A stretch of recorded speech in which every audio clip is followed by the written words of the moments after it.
This is CJ Mammarella, and I teach at Santa Monica College, drawing and design. And today I'm going to show you how to use 1- and 2-point perspective. We use 1-point perspective when we need to draw something that is parallel to our face plane or our eye plane. So one of the sides is flat to us. It's not at an angle to us.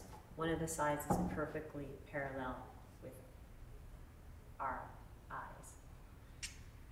So that's 1-point perspective. It doesn't matter if it's left or right or high or low. It's always flat to us.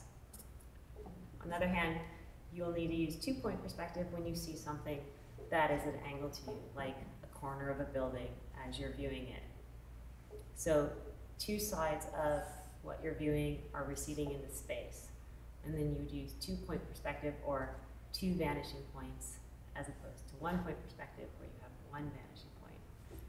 Doesn't matter again where it is, to the left or the right, below, above, eye level. It's the orientation of the object that you're looking at.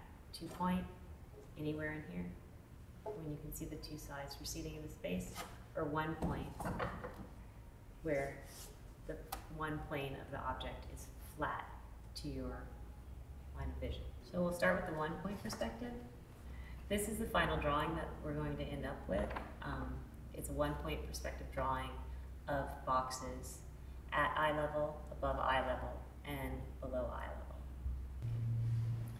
What we want to do first is establish an eye level line, and that is how high you are from top to bottom. So if you are 5 feet 6 inches tall and your eyes are a couple inches down from the top of your head, then your eye level is about 5 feet 4.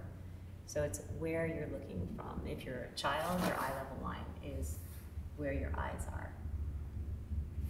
So what I've done is just made a horizontal line across the paper. In this case, we're just using the middle of the paper as our eye level line. And we'll label that eye level. In 1-point perspective, the types of lines that you end up having are vertical, horizontal, or to the vanishing point. And the vanishing point lays on the eye level line. 1-point perspective is when an object is parallel. We're going to draw boxes today, so when the box side, one of the sides, is parallel with your eye, it's not tilted. So you're not seeing a corner, you're seeing a flat side of it, either above, below, to the right or the left, or at your eye level. It's the orientation of the object itself. The vanishing point is where the planes that are going back into space will converge. So just for today, we can put the vanishing point in the middle, label that vanishing point. When we build this, we can build towards us or away from us. We'll build back for now. So a simple way is just to start by making the box that you're seeing, and we will make a square at eye level, somewhere around here, so it's at eye level. And it's important that your lines are exactly horizontal or vertical or to the vanishing point, because if they're off at all, the lines that need to cross aren't going to cross. So I'm using the crosshairs in this see-through ruler, this crosshair, to line up with the vertical line that I already drew, to make sure that the next line is perfectly perpendicular to the last line. So this is the box you start with. It has 4 corners. You take each of the corners to the vanishing point. So first we create a polygon, a box or a rectangle, 4-sided shape with 90-degree angles. And then we take guidelines to the vanishing point to determine how the sides will look as they go back in space. We're going to draw through the object so it looks see-through, the back and the front planes, and then we'll darken the front plane so it pops forward. A rule, just a kind of artistic measurement would be, as things go back into space, they tend to look smaller, even though, let's say a person is close to you, if they walk 50 feet away from you, they look smaller. They're not truly smaller, but when we draw them, to make it look like they're farther away, we make them smaller. So things as they recede into space appear smaller on a two-dimensional surface. So if I'm pretending this is a box, I'll take this measurement, I'll just put it back here, and I'll take a little bit of it off to say I'm about the same length, but going back into space. So all I have to do is just decide where the back of my box is, and then I can start to construct the rest of the box. This guideline, vanishing point guideline, came off of the bottom right. I just need to throw up a vertical line to the vanishing point that came off the top right, because I'm just making this edge, but of the back plane. So I want to make sure I stop on the right vanishing point line. Again, that's a perfectly vertical line. And so I use the crosshairs. So that's the side of the box. We want to draw through, so from there we can take the bottom or top, it doesn't matter. And we'll draw a horizontal line from this edge to this edge, but in the back. So we'll go from here to here until it hits that vanishing point line. Again, making sure that our lines are perfectly vertical. Oh, too bad this is going to line up. Or horizontal. In this case, these are all almost going to line up. That's just a coincidence. We can do the same thing from the top. We're going to draw this line, put back into space.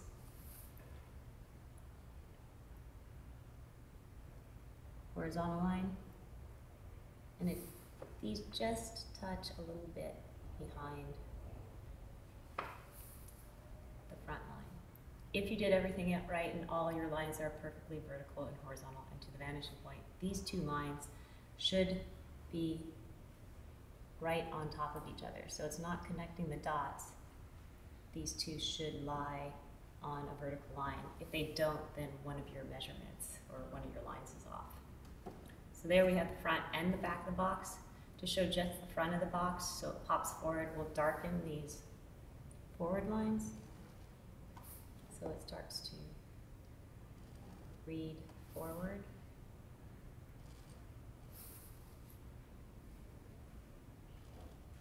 And then leave the back lines lighter.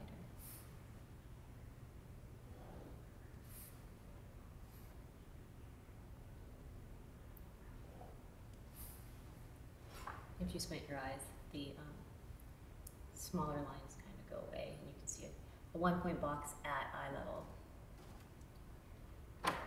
This goes anywhere from right to left, so right in front of your eyes, because this is you, vanishing point, so this one's to your left, you see the left side, or its right side in the front of it. And draw that here, here, anywhere on eye level.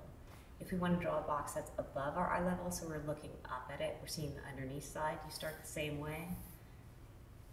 We'll just put one over here. Start with a square or a rectangle, whatever is the proportion of the thing that you're drawing. We'll just randomly make a box shape thing. Again, just everything has to be vertical and horizontal, or the lines won't cross where they're supposed to cross, and it'll become confusing.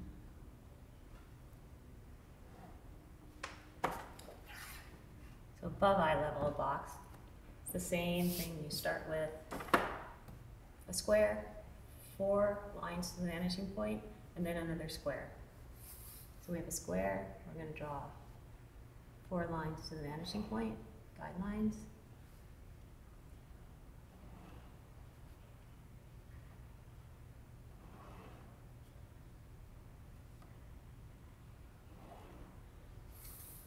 This is the bottom plane and the side plane. We'll make this one longer so it looks more like a rectangle. So we'll stop the box about here. So the side's long. Again, now we're going to draw this line, but back in space. So you're going to make sure you stop the vertical that you draw on the vanishing point line that comes from this corner. Using the ruler against my eye level line here to make sure that it's vertical and make sure that I stop on that line. So I have that analogous side put back in space. Then I want to make this side, so from here to that line.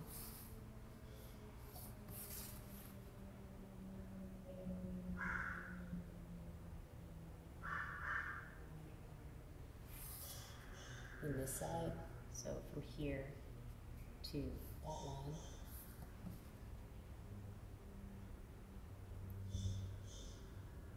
You can also use a T-square and a triangle for this, but you can kind of do both with one of these see-through rulers with a graph on it. Just not always as exact, which might happen right now. From here to here, we're going to just go from here to here. And if everything is exactly vertical and horizontal and to the vanishing point, these two lines should be perfectly horizontal across from each other. So then that box is now with dark complete. We'll darken the front line so it pops forward. Okay. So there you have a box above eye level. You get to see the underneath of it and the side plane, because here you are on to the side of it, and underneath because it's above your eyes and to the right in 1 point perspective. And finally, just the same thing in below eye level. Start by making, we'll make this one long and thin.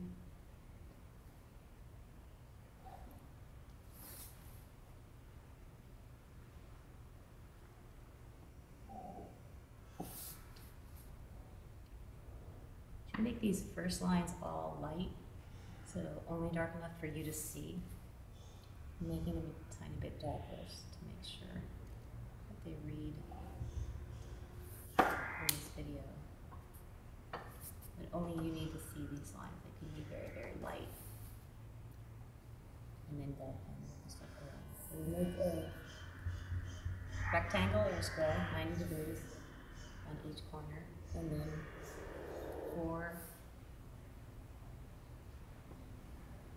guidelines.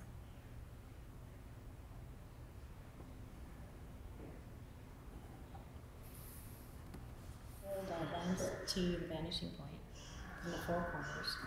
The mantra is rectangle, 4 guidelines, and a rectangle. So we have the first rectangle, 4 guidelines, and then we create the second rectangle. And we'll make this one about as deep as it is high. So we'll just take that measurement and take a little bit off of it. Then top right to top left. Top right, stop on the top left vanishing point line. The horizontal line. Then we're going to drop it down. Top left to bottom left. Drop it down. And use the eye level line to get this vertical.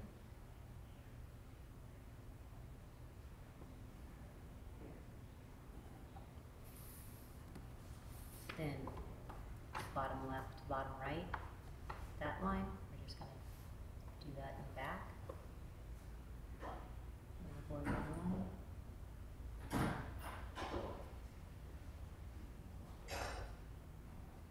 And then finish it off, bottom right to top right, bottom right to top right. These should be perfectly vertically over each other. And they pretty much are. Finish off the box. So there's a 1 point box. Below eye level, you get to see the top and the side, and then the front plane that's parallel to your eyes. So that's basically 1 point boxes in perspective at eye level, above eye level, and below eye level. And you can put them anywhere. All you need is the elevation line, which is where you are from top to bottom, and a vanishing point where all the planes that are going back into space eventually appear to come together.